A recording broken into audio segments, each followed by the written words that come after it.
The road stretched out like an endless ribbon, cutting through an expanse of barren land. Heather gripped the steering wheel of her old sedan tightly, her knuckles white against the dim glow of the dashboard.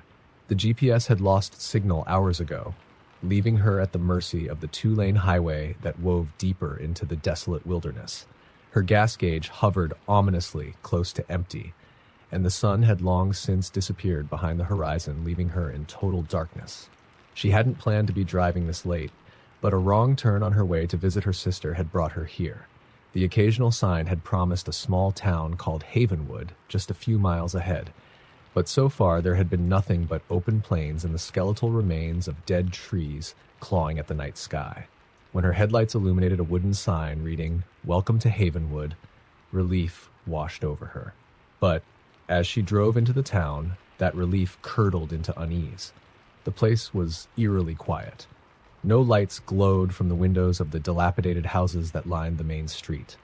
The air felt heavy, as if it carried a weight too thick to breathe. Heather pulled into the parking lot of a small, rundown gas station, the only place in sight with a flickering fluorescent bulb barely illuminating the pump. The pump's ancient mechanical design suggested it hadn't been used in decades. She stepped out of the car, the chill of the night biting at her skin. "Hello?" she called out, her voice echoing off the silent buildings. No response. She moved toward the station's door, peering inside through a grime-covered window.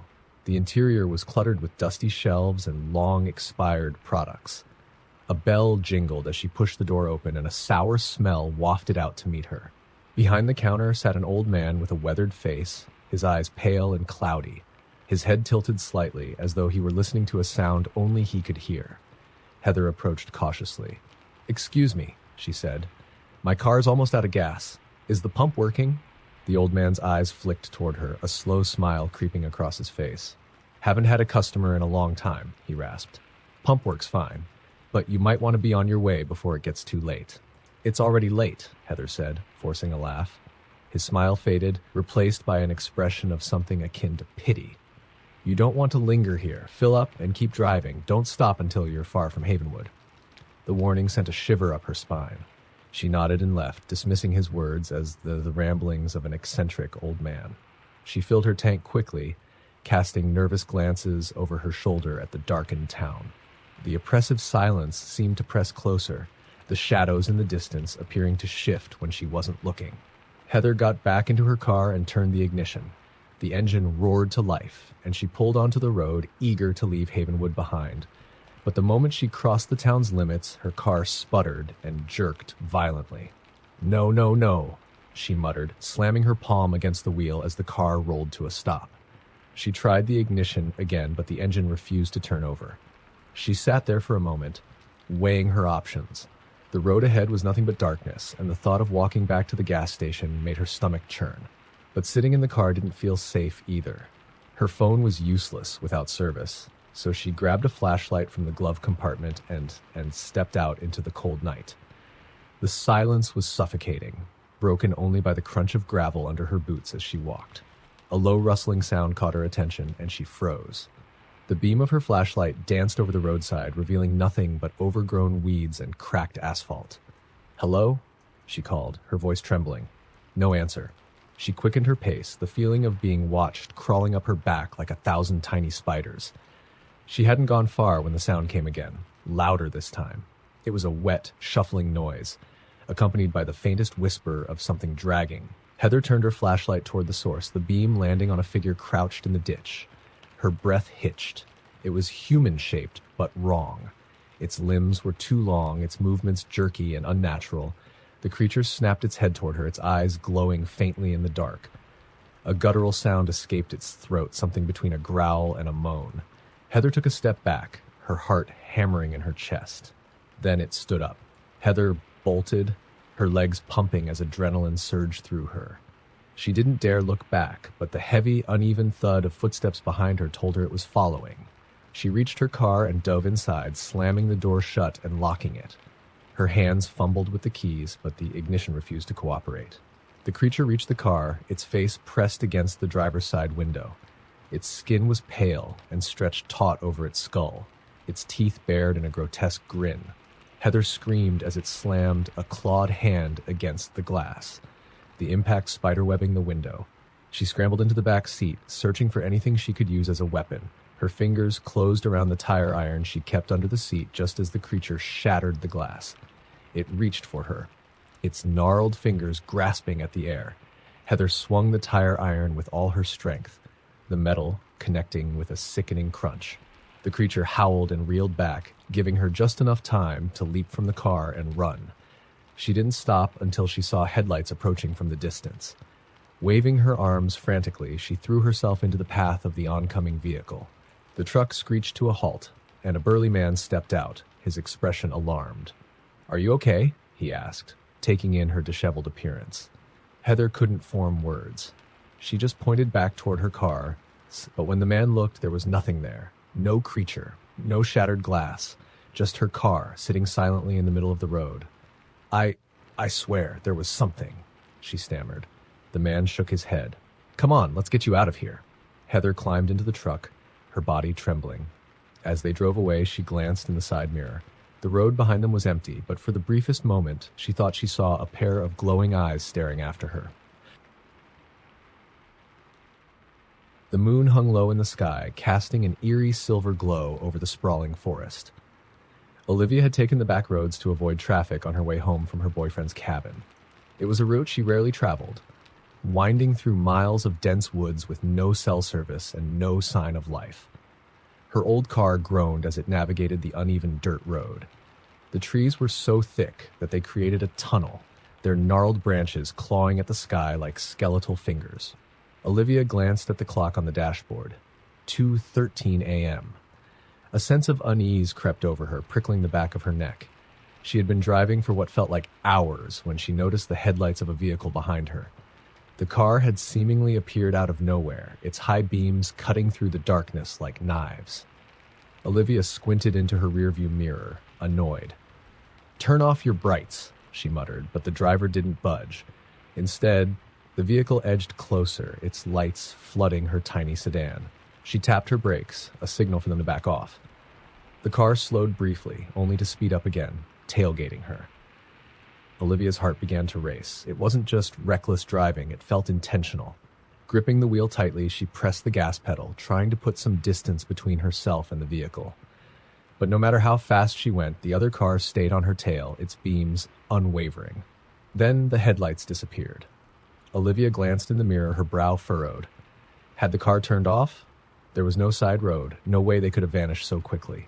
She eased her speed, scanning the woods behind her for any sign of movement.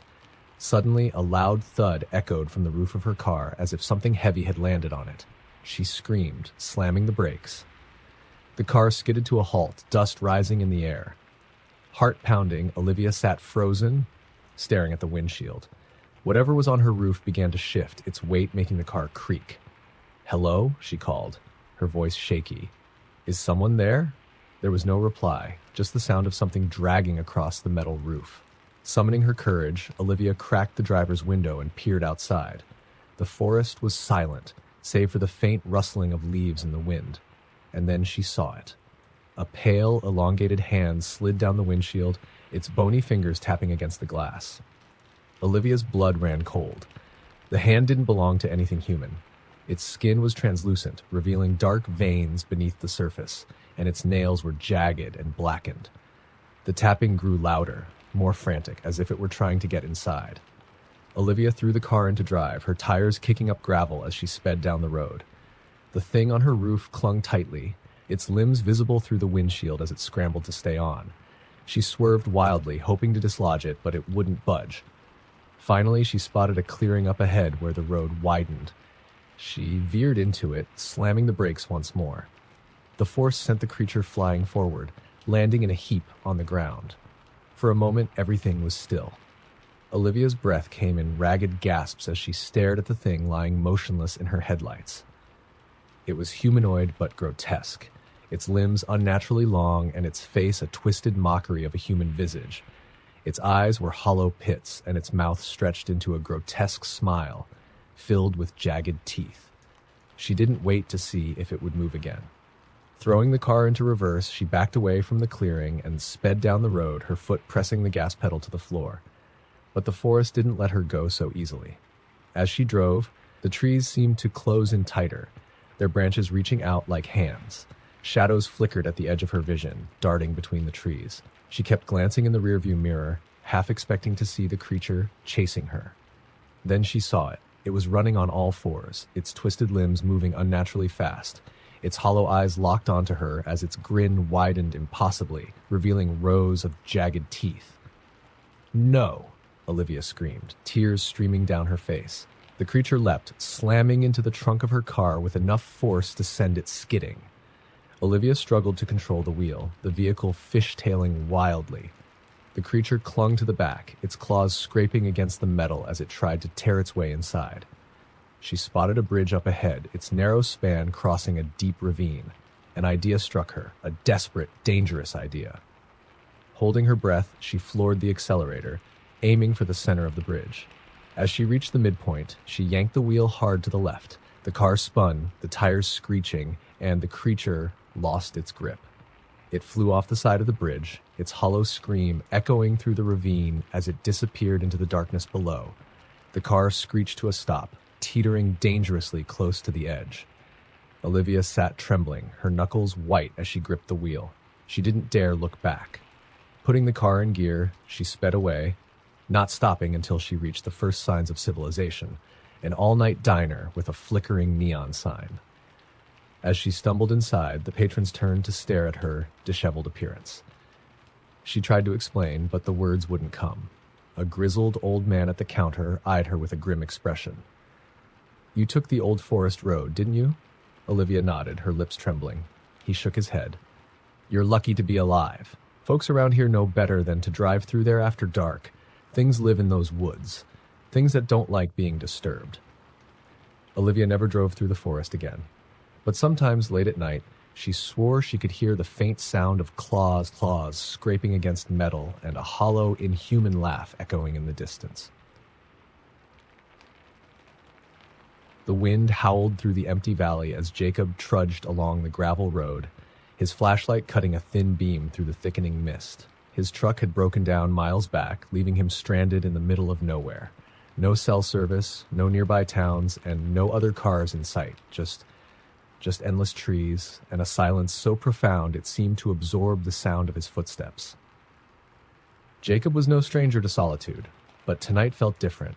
The air was heavier, colder than it should have been for late autumn. The moon hung low and orange in the sky, barely illuminating the narrow path ahead. He had heard stories about this area, rumors of people who had gone missing, hikers who had vanished without a trace, but he had dismissed them as campfire tales meant to scare city folk. Now, he wasn't so sure. The forest pressed in closer as he walked, the trees gnarled and ancient, their branches intertwining above like skeletal fingers. Every so often he thought he heard something, soft rustling in the underbrush, a faint whisper carried by the wind. But when he stopped to listen, there was only silence. He told himself it was just his imagination, but the feeling of being watched gnawed at the edges of his mind. After what felt like hours, Jacob spotted a faint light in the distance. Relief surged through him. Maybe it was a house or a cabin. Anything would be better than spending the night in the woods. He quickened his pace, the gravel crunching louder beneath his boots. The light grew brighter as he approached, revealing a small structure nestled among the trees. It was an old, weather-beaten church, its steeple leaning precariously to one side. The windows were dark, but the door was slightly ajar, a flickering yellow glow spilling out into the mist. Jacob hesitated. The church looked abandoned, the kind of place that had long since been forgotten by time. But he was tired, cold, and desperate for shelter. He stepped onto the creaking wooden porch and pushed the door open. Inside, the air was thick, with the scent of mildew and something faintly metallic. The pews were covered in dust, their wood warped and splintered. At the front of the church stood a single candle, its flame dancing in the still air. Beside it was a tall, black-robed figure with its back to him. "Hello?" Jacob called, his voice echoing unnaturally in the small space. The figure didn't move. Jacob stepped closer, his boots thudding against the worn floorboards. "I'm sorry to barge in, but my truck broke down, and The figure turned. Jacob's words died in his throat. The thing wasn't human. Its face was a pale, featureless mask, smooth and devoid of eyes, nose, or mouth. Despite that, he could feel it watching him, its unseen gaze piercing straight through him. He stumbled back, nearly tripping over a pew. What the hell are you? The figure raised a hand, its long, claw-like fingers pointing directly at him. The candle's flame flared brighter, casting grotesque shadows that danced along the walls. A low, guttural sound filled the air, like 1,000 voices whispering at once. Jacob turned and bolted for the door, but as he reached it, the wood slammed shut with a deafening crash. He pulled at the handle, but it wouldn't budge. Behind him, the whispering grew louder, rising to an agonizing crescendo. He spun around to face the figure, only to find it had vanished. The candle was still burning, its flame unnaturally tall and flickering wildly. Shadows twisted and writhed around the room, taking on shapes that defied logic, elongated limbs, gaping mouths, hollow eyes. One of the shadows broke away from the wall, solidifying into a grotesque form. It was humanoid, but its body was emaciated, its bones jutting out at odd angles. Its mouth was a jagged, gaping maw that stretched impossibly wide, emitting a deep, guttural growl. Jacob's survival instincts kicked in. He grabbed the nearest object, a rusted iron candlestick, and swung it at the creature. The candlestick passed through it as though it were made of smoke, and the thing lunged at him, its clawed hands raking across his chest.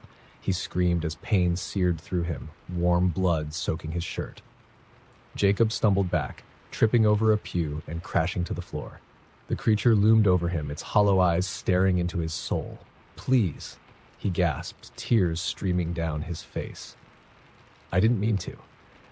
The thing let out a deafening shriek, and the shadows closed in around him, their icy tendrils wrapping tightly around his limbs. The candle's flame flared one final time before being snuffed out, plunging the church into complete darkness. When Jacob's eyes fluttered open, the forest was silent. The church was gone, replaced by an empty clearing. He lay on the ground, his clothes torn and his chest covered in claw marks. Staggering to his feet, he looked around in a daze. His truck was parked a few yards away, its headlights illuminating the gravel road as though it had been waiting for him. Without questioning his sudden luck, Jacob climbed into the truck and started the engine. It roared to life, and he sped away, not daring to look back. But as he drove, the feeling of being watched returned. In the rearview mirror, he caught a glimpse of something sitting in the bed of his truck, a pale, featureless face staring back at him. The air was still and heavy as Claire drove down the forgotten stretch of highway, flanked by endless fields of dry corn. The stalks swayed gently in the windless night, their rustling sounding almost like whispers. Her car's clock blinked 11:47 p.m., and the faint glow of the dashboard was the only light, besides her high beams, piercing the darkness ahead. She hated driving alone at night, but this was the quickest route to her parents' house. The other option would have added 2 hours to her trip, and Claire just wanted to get home and crawl into bed. She had been driving for over an hour without seeing another car, town, or even a gas station. Her phone buzzed in the cup holder. She glanced down to see no service, glaring back at her, even as the device jittered again in a way that didn't feel like a standard notification. "Great," she muttered, flipping the phone over. Ahead, her headlights caught something reflective, eyes glowing in the cornfield. They were set low, likely a deer or raccoon. Claire slowed down, her grip tightening on the wheel. The eyes didn't blink or move, just stayed locked on her car as she passed. She exhaled shakily as the glow receded into the darkness behind her. "Just an animal," she whispered to herself, trying to calm the unease growing in her chest. A low hum vibrated through the car, a sound so faint she wasn't sure if it was real. Her engine stuttered, and her dashboard lights flickered. "No, no, no," Claire pleaded, pressing harder on the gas. The engine sputtered and died. The car coasted to a stop, the headlights dimming until they went out entirely. She was swallowed by darkness. Claire sat frozen, her breath loud in the suffocating silence. She tried the ignition again, but the car only clicked uselessly. Her heart pounded as she reached for her phone, but the screen was black, even though she hadn't turned it off. The device was unresponsive, no matter how hard she pressed the power button. "Come on," she hissed. Then she heard it, a faint crunching sound, like footsteps on gravel. Claire froze, her fingers tightening around the useless phone. She strained her ears, and the sound came again, louder this time. Someone, or something, was walking along the road toward her car. The cornfield on either side seemed to press closer, the stalks swaying as if alive. "Hello," she called, her voice trembling. No response. The crunching stopped, and the silence was even worse. She reached into the glove compartment and pulled out a small flashlight, its beam cutting a weak circle in the night. Slowly, she rolled down the window and shone the light into the field beside her. The corn was still now, eerily so. Claire scanned the rows, her hand trembling. The flashlight flickered, and in that brief stutter of light, she saw it. A figure stood among the stalks, tall and impossibly thin. Its skin was pale, almost translucent, stretched tight over its bones. Its face was featureless except for two hollow eyes that glowed faintly red, like embers. Claire gasped, dropping the flashlight. She scrambled to roll up the window, her fingers fumbling with the crank. The figure didn't move. It just stared. Her car suddenly groaned, the chassis shaking as if something heavy had landed on the roof. Claire screamed, slamming her fists against the horn, but the sound was a feeble croak, as if her car were suffocating under the weight.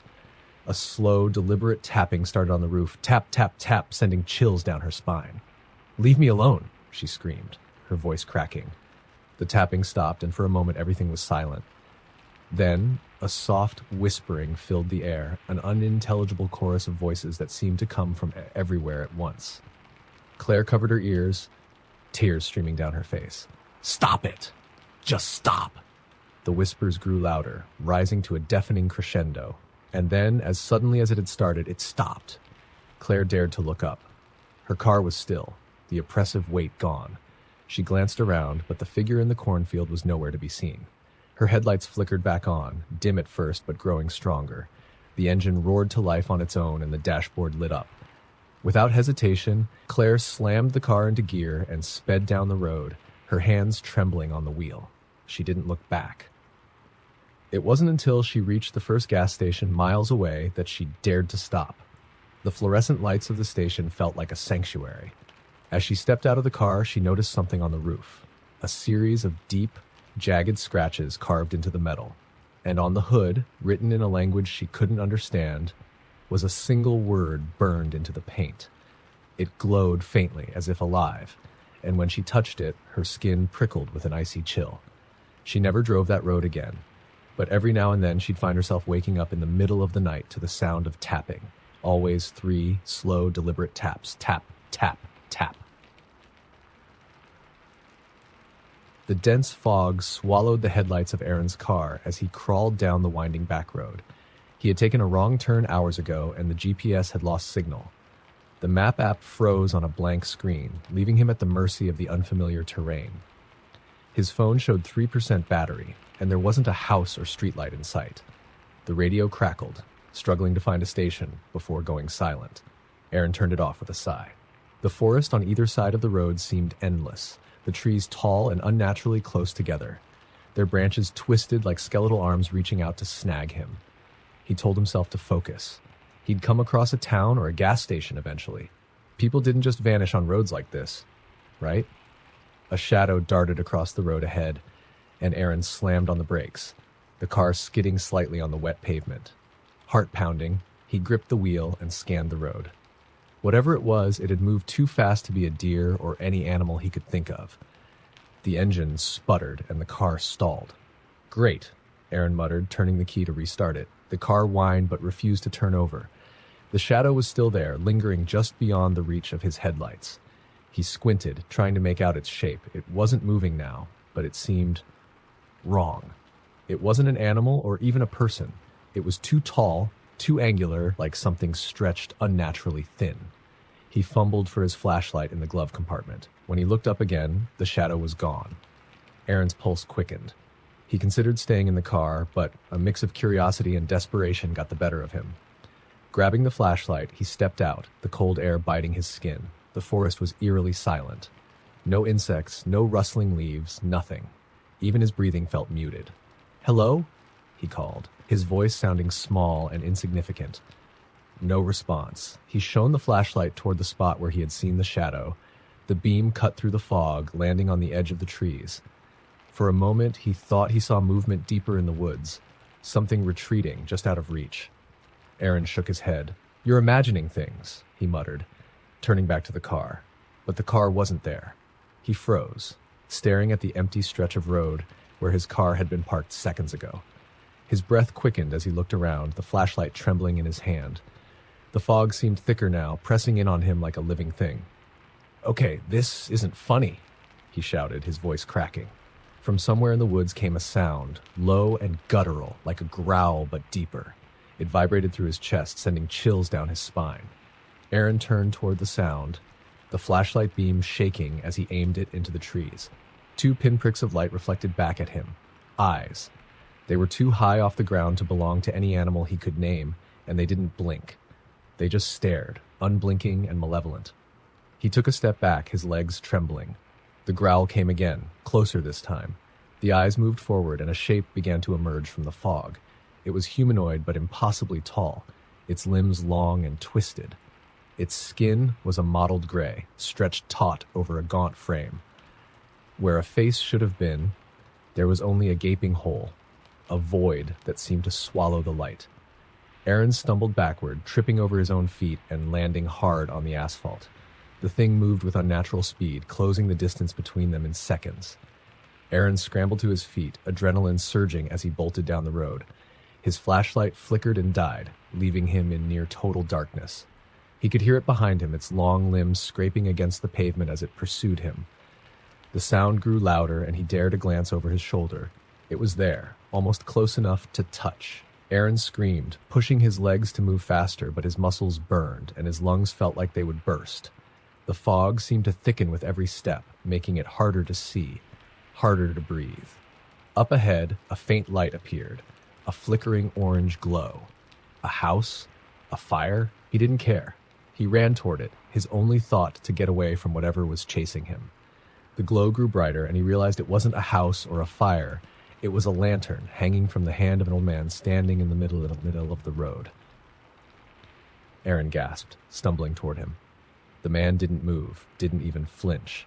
His face was obscured by the shadows, but there was something off about him, something too still, too perfect. Behind Aaron, the growling stopped. He turned, expecting the creature to pounce, but it was gone. The road was empty, the fog beginning to recede. He turned back to the old man, relief flooding him. "Thank you. Whatever that thing was, it." The man raised his lantern, and Aaron's words died in his throat. The light illuminated his face, or what should have been his face. Like the creature, the old man had no features, just a smooth expanse of skin where eyes, nose, and mouth should have been. Aaron's scream echoed through the silent forest. The next morning, the road was empty. A passing driver found a car abandoned in the fog, its headlights still on and the keys in the ignition. There was no sign of Aaron, but deep in the forest, the cornfields whispered a new name in their endless, haunting song. The barren desert stretched endlessly in every direction, the stars above glittering in a velvet sky. Lydia's car sped down the narrow highway, her headlights cutting through the inky blackness. She hadn't passed another vehicle in hours, and her gas gauge hovered dangerously close to empty. She glanced at her phone. No signal. The only sounds were the steady hum of the engine and the faint whistle of the wind outside. She had always hated these lonely drives, but tonight felt worse. There was a strange tension in the air, like the world was holding its breath. Her eyes caught a sign on the side of the road. Gas station, 10 miles ahead. Relief washed over her. She tightened her grip on the wheel and pressed the accelerator. As she approached the gas station, a dim glow appeared on the horizon. The building was small and isolated, a lone beacon in the middle of nowhere. Its single fluorescent light flickered erratically, casting eerie shadows across the cracked pavement. Lydia pulled up to the pump and stepped out of the car. The air was colder than she'd expected, and an unnatural silence surrounded her. There were no crickets, no rustling wind, just the faint hum of the station's light. She looked around. The station appeared abandoned, the windows grimy and dark. A rusted sign hanging above the door read, "Open," but it swayed slightly, as if mocking the idea. She walked up to the pump and reached for the handle. It was locked. "Great," she muttered, glancing toward the station. There had to be someone inside. The light was on, after all. She hesitated, then headed toward the door, her footsteps echoing in the stillness. The door creaked as she pushed it open. The smell of dust and something faintly metallic hit her immediately. Inside, the shelves were nearly empty, lined with outdated cans and faded snack wrappers. A single register sat at the far end of the counter, its screen flickering weakly. "Hello?" Lydia called, her voice unnaturally loud in the quiet. No answer. She stepped further inside, her eyes scanning the room. Behind the counter was a door, slightly ajar, with a faint orange glow spilling out. She leaned over the counter. "Hello? I just need some gas." The glow flickered, and a shadow moved behind the door. Lydia froze. "I can pay in cash." Still no response. She took a step back, every instinct screaming at her to leave. But she couldn't drive anywhere without fuel. Summoning her courage, she walked around the counter and approached the door. The glow grew brighter, pulsing like a heartbeat. She pushed it open. The room beyond was small and cluttered, filled with outdated equipment and strange handwritten notes pinned to the walls. In the center of the room was an old television, its screen filled with static. The orange glow came from a cracked lamp flickering in the corner. But the strangest thing was the man. He sat slumped in a chair, his back to her, his head tilted unnaturally to one side. His clothes were stained and disheveled, his shoulders hunched as though he'd been sitting there for years. "Sir?" Lydia's voice shook. The man didn't move. She stepped closer, her breath catching in her throat. The closer she got, the more she realized something was wrong. His skin was pale, too pale, and his hands rested limply on the armrests, the fingers unnaturally long. "Are you okay?" The man's head snapped around with an audible crack. Lydia stumbled back, gasping. His face was wrong. The skin was stretched too tightly over his skull, and his eyes were hollow pits of darkness that seemed to pull at her soul. His mouth opened, impossibly wide, revealing rows of jagged, yellowed teeth. A low, guttural noise escaped him, a sound that made Lydia's blood run cold. She turned and bolted for the door, her heart hammering in her chest. As she reached the front of the store, the fluorescent light outside flickered violently and went out, plunging the station into darkness. She sprinted to her car, fumbling with her keys. The engine roared to life, and she slammed on the gas, speeding away from the station as fast as she could. In the rearview mirror, the gas station grew smaller, its faint glow fading into the night. She breathed a shaky sigh of relief, but then she saw it. A figure was standing in the middle of the road behind her, its outline illuminated by her taillights. It was the man, or whatever he was, his hollow eyes glowing faintly in the darkness. Her hands tightened on the wheel as she pressed harder on the gas. The car surged forward, but her heart sank as she glanced in the mirror again. The figure was closer now, impossibly so, as if it were gliding toward her. Lydia screamed, her foot slamming the pedal to the floor. The speedometer climbed, but the figure kept pace, its grotesque form moving in jerky, unnatural bursts. The headlights of an oncoming car appeared in the distance, and she honked frantically, flashing her high beams.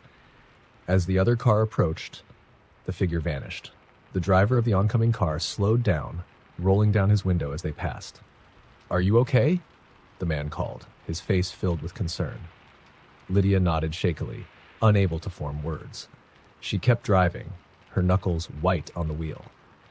When she finally reached a small motel hours later, she parked under the brightest light she could find. She never told anyone what she had seen. But as she checked into her room and turned the key, she couldn't shake the feeling that she was being watched. From the corner of her eye, she thought she saw a shadow move across the parking lot. And somewhere in the distance, the faint, guttural growl echoed through the night. The cabin sat in the heart of nowhere, surrounded by towering pines that seemed to close in the deeper the night grew. Emma had rented it for the weekend, hoping the isolation would help her finish the novel she'd been struggling with for months. It was rustic, but charming. Wood-paneled walls, a stone fireplace, and a single window overlooking the dark forest. Her first night was uneventful. The quiet was unnerving at first, but she got used to it as she curled up by the fire with her laptop. She typed until her eyes grew heavy, then drifted off to the sound of the crackling logs. The second night, things changed. It started with a knocking. At first, Emma thought it was the wind, a rhythmic tapping against the cabin walls. But the pattern was too deliberate. 3 slow knocks, a pause, and then 3 more. She set her laptop aside and approached the window cautiously. The forest outside was a black void, the trees barely visible under the faint moonlight. She saw nothing, But the knocking came again, this time louder. "Hello?" she called, her voice shaking. No answer. Emma grabbed her phone, only to find that it had no service. Typical, she thought. She tried to convince herself it was an animal or a tree branch swaying in the wind. She returned to the couch, telling herself not to be paranoid. The knocking didn't stop. She stared at the window, her heart pounding in her chest. This time, the sound came from the back of the cabin. Her breath hitched as she stood, her bare feet silent on the wooden floor. Slowly, she crept to the back window and peeked through the curtain. A figure stood just beyond the edge of the tree line. It was tall and unnaturally thin, its face obscured by the shadows. Emma's stomach twisted as she realized the figure was staring directly at her. She stumbled back, her pulse racing. Grabbing a flashlight from the kitchen counter, she shone it out the window. The figure was gone. Emma locked every door and window in the cabin, her hands trembling. She turned off the lights and crouched by the couch, trying to stay out of sight. Minutes passed, then hours. The knocking stopped. The silence was worse. Around midnight, she heard something new, a soft scraping sound, like nails dragging across wood. It was coming from the roof. Emma froze, her eyes darting to the ceiling. The sound moved slowly, deliberately, from one end of the cabin to the other, and then it stopped, directly above her. She held her breath, her heart pounding so loudly she was sure whoever or whatever was on the roof could hear it. The scraping began again, this time moving down the side of the cabin. Emma clutched the flashlight, debating whether to make a run for her car. But the driveway was long and pitch black, and she had no guarantee that the thing wasn't waiting for her outside.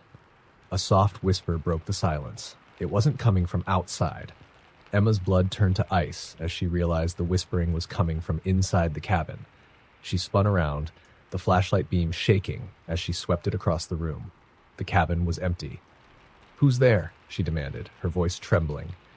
The whispering stopped, replaced by a low, guttural laugh that seemed to echo from every corner.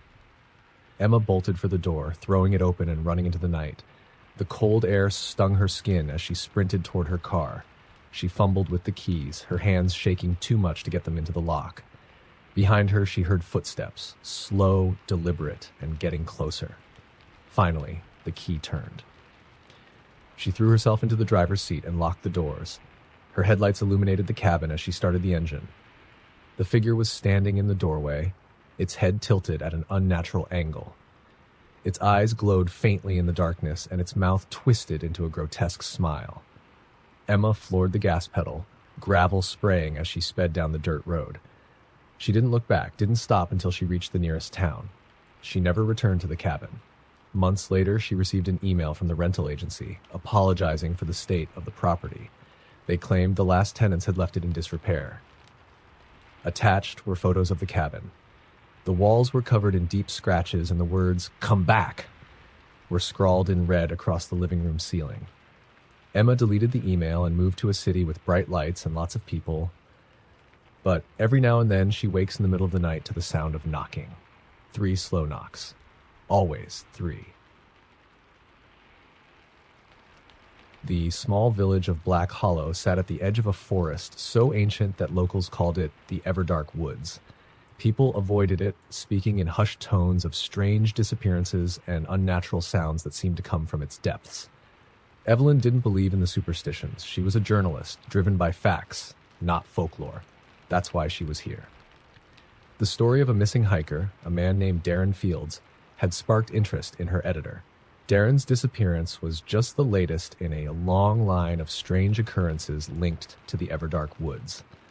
Determined to uncover the truth, Evelyn rented a small cabin at the edge of the forest and planned to explore it the next day. The cabin was rustic but sturdy, with a small wood-burning stove and a single window facing the woods. As the sun dipped below the horizon, Evelyn sat by the stove, reading through old news clippings about the missing people.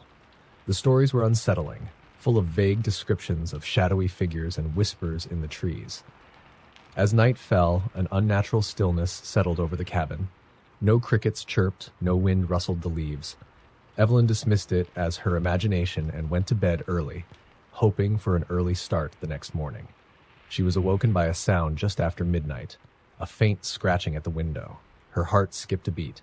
Sitting up in bed, she listened closely. The sound came again, deliberate and slow, as if someone or something was dragging their nails across the glass. Evelyn grabbed her flashlight and crept to the window. She shone the beam outside, illuminating the edge of the forest.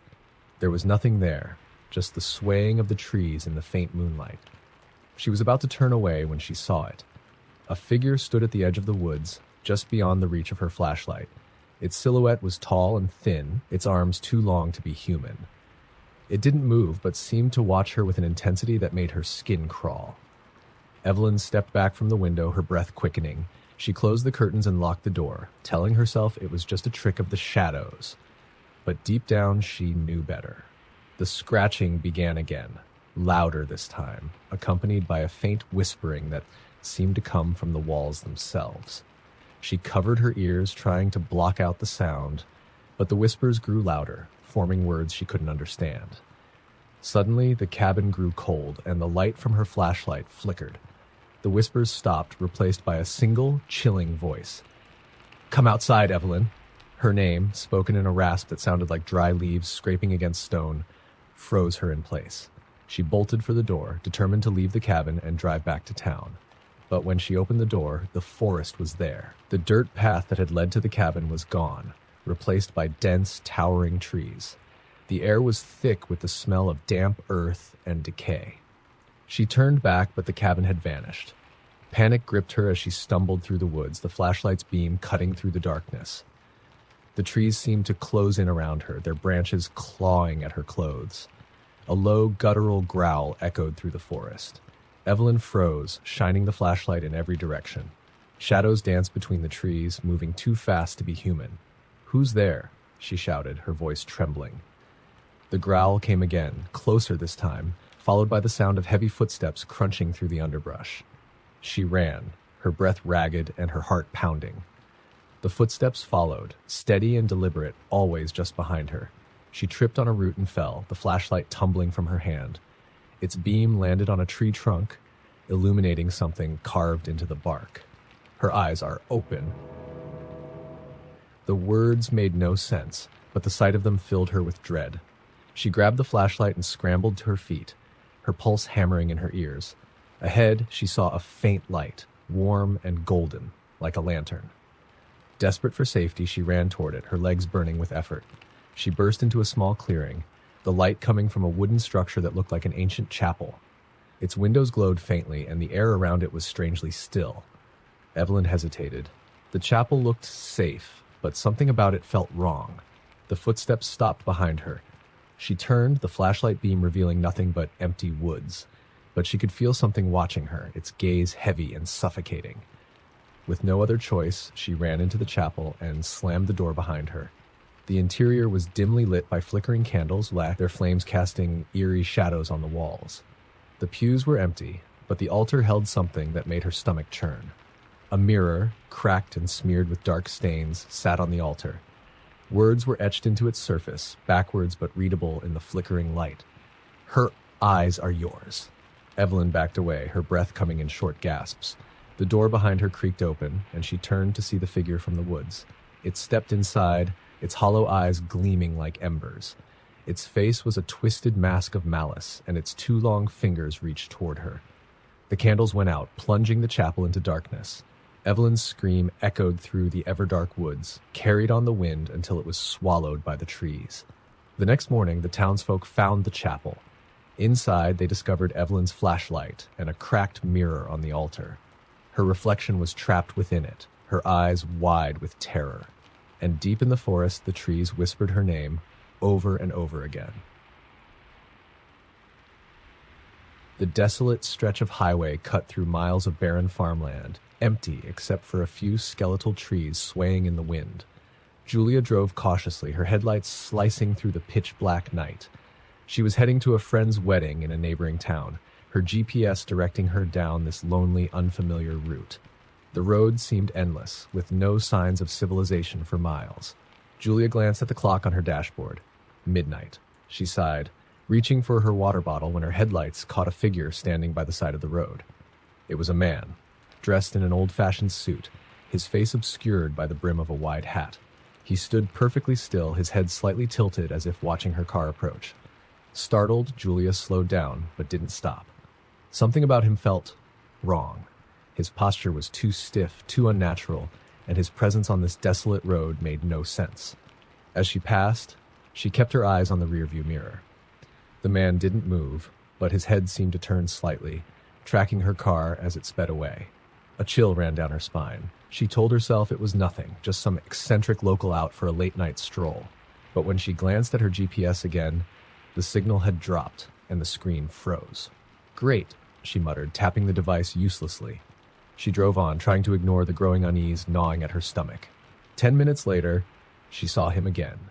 The man stood in the same pose on the side of the road just ahead of her.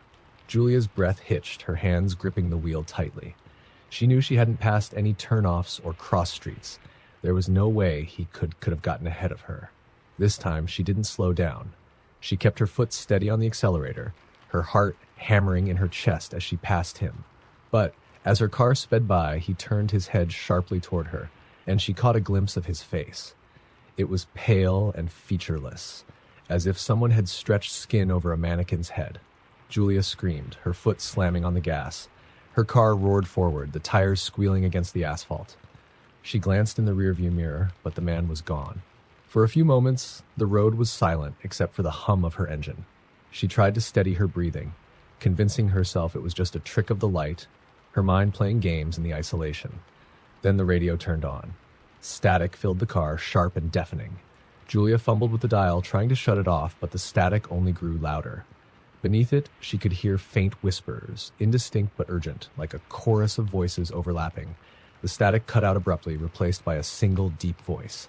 "Don't stop." Her blood ran cold. She slammed the radio off and gripped the wheel, her knuckles white. Ahead, the headlights illuminated a sign, "Rest Area, 1 mile." She considered stopping, but the voice's warning echoed in her mind. She decided to keep going. The rest area appeared on the horizon, a small parking lot with a few vending machines and a single street lamp flickering weakly. Despite her resolve, her eyes darted to the rest area as she passed it. The man was there, standing directly under the flickering light. This time, he raised an arm and pointed directly at her car. Julia screamed again, her foot pressing harder on the gas. The car surged forward, and the rest area disappeared into the darkness behind her. The road seemed to stretch endlessly, the night pressing in from all sides. Her fear began to mix with exhaustion, her body trembling from the adrenaline. Then the engine sputtered.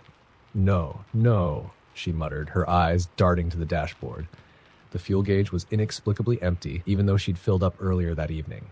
The car slowed to a stop, the engine dying completely. Julia sat frozen in the driver's seat, her hands trembling as she reached for her phone. No signal. The silence outside was suffocating, broken only by the faint rustle of wind through the trees. Julia locked the doors and turned off the headlights, plunging the car into darkness. She waited, her breath shallow, her ears straining for any sound. After what felt like an eternity, she heard footsteps. They were slow and deliberate, crunching against the gravel shoulder of the road. Julia ducked down, hiding beneath the dashboard, her heart pounding so loudly she thought it would give her away. The footsteps grew closer, circling the car. And then, they stopped. The silence was worse. She held her breath, her body frozen in terror. A faint tapping came from the passenger side window. Julia squeezed her eyes shut, willing herself not to look. The tapping grew louder, more insistent. Then came the voice. "Let me in." It was deep and distorted, like the crackling of an old record player. "Let me in," it repeated more forcefully. Julia couldn't move, couldn't breathe. The tapping stopped and the silence stretched on. Slowly, she peeked over the dashboard. The man was standing just outside the driver's side window, his blank face inches from the glass. Julia screamed, fumbling with the keys, desperately trying to start the car. The engine sputtered, then roared to life. Without thinking, she slammed the car into gear and tore down the road, the man disappearing into the darkness behind her. She drove for hours, never daring to stop, until she saw the lights of a gas station on the horizon. Pulling into the lot, she stumbled out of the car, her legs shaking. The attendant inside gave her a strange look as she staggered to the counter. "You look like you've seen a ghost," he said. Julia could barely speak. There was a man on the road. "He kept following me." The attendant's expression darkened. "You were on Route 77, weren't you?" She nodded. He leaned in, his voice low. "You're lucky you didn't stop." People who pick him up, they never make it to their destination. Julia felt the blood drain from her face. She never drove that route again. The old, winding road leading to the mountain village of Black Ridge was rarely traveled after sunset. Locals warned of strange occurrences, lights in the woods, whispers in the wind, and an overwhelming sense of being watched. Henry dismissed such tales as small-town superstitions. He was a photographer, chasing the perfect shot of the moonlit peaks for his portfolio. He arrived at dusk, the horizon tinged with the fiery orange of the setting sun. The village was eerily quiet, its streets empty, and the windows of the few remaining homes dark. He parked his car near the edge of the forest, grabbing his camera bag and a flashlight. The trail leading to the ridge was overgrown but still navigable. Henry set off, the dense canopy above swallowing the last remnants of daylight. His flashlight beam carved a narrow path through the darkness, the forest alive with the faint rustle of leaves and the occasional hoot of an owl. About halfway up, he found an abandoned cabin, its roof sagging and walls weathered by time. Curious, he approached it, shining his flashlight through a broken window. The interior was empty, save for a wooden chair in the center of the room. On the floor surrounding the chair, strange symbols were carved into the wood, forming a circle. The air felt heavier here, colder. Henry's stomach churned, but he shook off the unease and snapped a few pictures. He didn't notice the faint whispering that began as he turned to leave. The trail grew steeper as he climbed, the trees thinning until he finally reached the ridge. The view was breathtaking, the full moon casting a silvery glow over the jagged peaks and valleys below. He set up his tripod and began taking photos, losing himself in his work. That's when he heard it. A soft, rhythmic tapping, like knuckles against wood. Henry froze, his heart thudding in his chest. He swept his flashlight across the ridge, expecting to see a woodpecker or an animal, but there was nothing. The sound came again, louder this time and closer. He called out, "Hello? Is someone there?" No answer. The tapping stopped, replaced by the faint crunch of footsteps behind him. He spun around, his flashlight beam revealing nothing but trees and shadows. The footsteps continued, circling him, though no one was there. A deep, guttural growl rumbled through the air, sending a chill down his spine.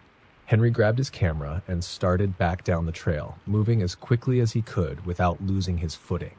The forest seemed darker now, the trees looming closer, their branches clawing at him. The growl followed him, low and menacing, growing louder with every step. When he reached the cabin, he found its door ajar, creaking softly in the wind. He didn't remember it being open before. The whispers returned, louder and clearer, though still unintelligible. Against his better judgment, he shone his flashlight inside. The chair was no longer empty. A figure sat there, hunched and still, its head tilted at an unnatural angle.